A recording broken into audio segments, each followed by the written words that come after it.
Good morning. Welcome back to the Retirement Report. I'm Hank Parrott, your host. With me, my special guest and good friend, Dr. Friday with Dr. Friday's tax and financial firm over in Brentwood, Tennessee. She's a tax expert for individuals and small business owners, and she has helped a lot of people. And this is another, if you got problems with the IRS, do not stick your head in the sand, as they say, and pretend that nothing's going on. Okay, deal with it. Yeah. All right, you're gonna be so much better off if you deal with it. I mean, there are solutions for people with tax problems. There are. Not always the solution people want, but sooner or later it's going to happen, because we have cases where we both know where they're taking people's Social Security. A lot of times people think, well, if I'm only living off Social Security, I shouldn't have to worry about it. No. I mean, Social Security is high enough above the poverty level, believe it or not, especially if it's a husband and wife. The government could say you can afford to pay us $150 a month or $200 a month. So yeah, you got to be very careful, and it's better to deal with it than to just like keep growing. This is one of the, exactly, you know, one of the things when it comes, this goes with what we're talking about, tax planning.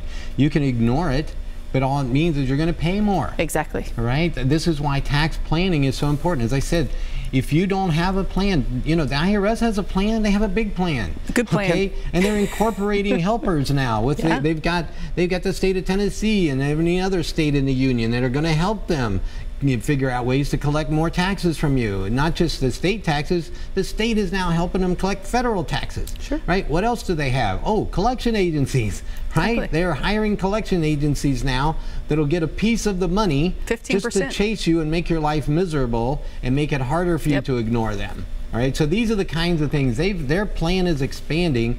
You need to have a plan, and this is how your plan works. Your plan works to where you never have to worry about those kind of things.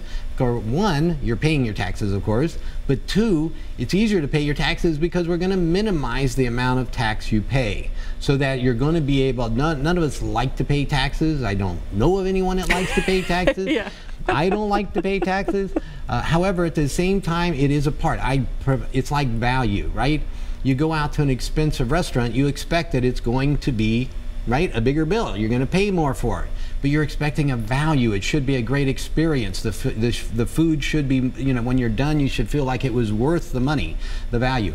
Now, this is where taxes, it's kind of hard sometimes to see the value, right? But we do have value that we're getting from our taxes. Sure. Hopefully it's more, that's the key, is that we want to just pay for the value we perceive. Now, that may be harder, but here's what we're talking about. Minimize your taxes, right? So you get the services and the things that we get that we need, that we're paying those tax dollars in for, but we're not paying overly much. All right, who wants to pay more than they're supposed to pay? Not me. Right? If you do, they will take checks. You can contribute extra money. There's some charities that could use it. Here's where it comes to tax. Yes, exactly. You can probably find better places for it. So when it comes to how to reduce your taxes, think of it this way. When you're taking money out, you have a plan. All right? And this is really important. Understanding, as I mentioned before the break, that about the difference between tax withholding, okay, and what you actually pay in taxes. Right. They're totally disconnected. They're two separate things. Okay, one is an estimate at best, and many times it's a very poor estimate, especially when we're talking now with payroll and stuff, probably a better estimate, but how you do your exemptions, you control how close that estimate is going to be. Right. Okay, and ignore the part about whether you're, you know, being accurate. Oh, let's see, I'm married and I have 2 children, therefore I can take 4 exemptions. Well, depending on your tax bracket and stuff, maybe you want, you know, to take 2 or 0. Okay, you may want more withholding, fewer exemptions, more withholding. All right, or if you're paying in, it could go the other way. But this is a part of it. You want to sit with your tax person, they should be able to help you figure that part out. Yeah, and I was going to say, and keep in mind, a lot of times with withholding, many people, they have capital gains that they're dealing with, they have rental properties, they have small investments. So if you work a job, it's a lot easier to have the money come out of a paycheck every single week or bi-weekly or whatever than it is to pay quarterly. So you can adjust that withholding to offset your income from other sources as well. And this is where I deal with it a lot when people are coming in. They're saying, I had a gentleman just this week, as an example, he's wanting to take a withdrawal. This is a very bad example probably, because I'm saying don't do it. Don't touch it. You know, this is a bad idea. Okay, well, one of the things in his calculations, he's thinking, well, last time I did it with, I took a withdrawal, it was a 15% withholding. Well, yeah, because you took a smaller withdrawal because of the way that your tax situation was, and we calculated out for him what his tax rate would be on that amount of money, and thus we come up with a 15% number. In this situation, though, if you're talking about taking money out in a lump sum, that's going to bump you up potentially in a tax bracket, that's going to create maybe even some penalties depending on your age in terms of when you're taking it. Well, guess what? That 15% could turn into like 35%, 40% more. Okay, so this is where it comes in again on tax efficiency. This is one of the biggest traps people fall into. They're thinking, I'm going to take this big lump sum and I'm going to go do this with it. This is, I'm going to go pay this bill. I'm going to go pay my car off. I'm going to pay my house off. I'm going to, whoa. Okay, of what value is it to pay those things off at what, it's again, let's do an analysis. Let's come up with a plan. Let's figure out a way to minimize those taxes. What good is it to pay off this mortgage and maybe you're only paying 4% or something, or 3% in today's world. All right, you're so worried about paying that off, and you're going to incur maybe 10% early withdrawal penalties. Maybe you're going to, take out this lump sum amount that's going to cause you to have to pay a huge amount of taxes. You raise your tax rate up to 35, 40, 50%. Exactly, and we've seen that. I mean, that seems to be the #1 thing everybody wants to do is pay off the mortgage, which seems absolutely ridiculous because in most scenarios, if your money is in even just a safe investment from hanging out with this guy way too much, you're going to be making 5 or 6%. I mean, just safely, and my mortgage is 3 to 4%. So let's think about that. I'm earning 5 to 6 and I'm only spending 3 to 4. I'm making 1% on someone else's money. Right. If you look at it that way, leave your money in your 401k and draw out your mortgage payment. So if you owe $2,000 a month, take out $24,000 this year, pay the mortgage, let's earn money on their money. Being smart. Simple math. Exactly. I mean, being smart with your money, this is the kind of planning we're talking about. It's stretching out the returns, all right? It's maximizing those returns.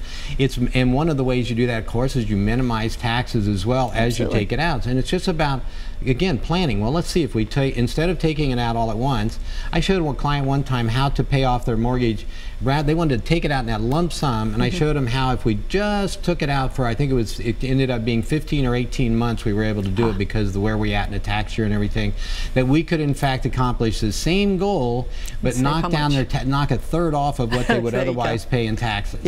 All right, huge savings just by being just a little patient, okay?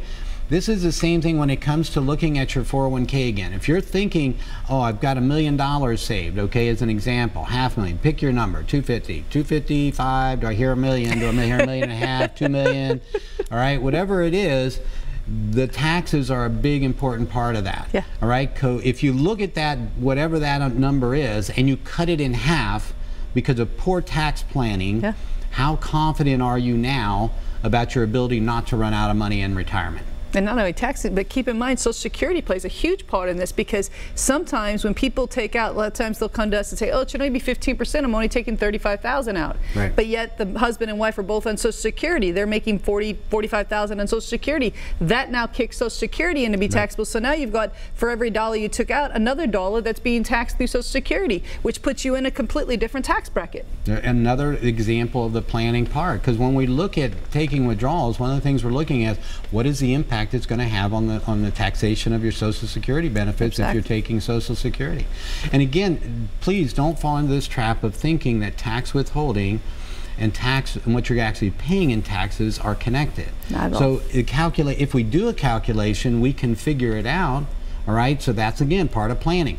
And I think you were mentioning a client you had recently where the tax advisor had taken a 10% withholding, and the people thought they're not going to owe any taxes because, gosh, he took 10%. Took 10%, and it wasn't enough. I mean, very few people fall into that. Now we have some people that can do conversions and take advantage of really low tax rates because they have planned, and so they're taking. But in this particular case, this person still owed another 12% in taxes on their money, and so they didn't have that money, and that's the problem. Most people, when they rush to take the money out, they want to go pay that mortgage or that car or the credit cards, and so the money's gone. So now in this case, you're either going to have to take out more money, or you have to go get another mortgage to pay off the IRS for the money, which is self-defeating. So and this goes to the penalty thing again. So one, if you're under 59.5, you're paying a 10% penalty. even if you were in a 15% bracket, guess what? That's on that higher part of that money that's fallen into the 15%. There's 1/4 of your money gone. And here's another part. Let's say you take that money out and it bumps you from the 15% bracket to the 25% bracket. Exactly. Now you get a 10% penalty plus 25% tax. That's 35%. Yeah. Did you do withholding for 35%? And is it even practical? Exactly. People, 35% of all your it's $100,000. You had to pay $35,000 of that to Uncle Sam, leaving you with a lot less than what you thought. There you go. So there's that $100,000 account, and you're thinking, woohoo, I got $100,000, and I'm going to take, this is the sad part, I'm going to take this $100,000 out, and I'm going to pay my $100,000 mortgage. No, no, no. Exactly. $65,000 of it goes to the mortgage, $35,000 goes to the IRS. Now you go back in for some more, and you just repeat the same bleeding. And more taxes and more taxes. Yeah. And yeah, let's not do that. All right, we're going to have some additional planning strategies for you. We're going to take a break. When we come back, I want to delve into a little bit more with regard to non-qualified accounts. We've been talking a lot about IRAs and 401ks and that kind of thing, and that's extremely important. That's where most people have saved up a lot of their money, of course. But there's also those non-qualified accounts, and this is where tax efficiency can get really fun. All right, here's some ways that you can reduce your taxes, possibly even to zero, okay, if done correctly. So join us here. We're going to be right back on the Retirement Report.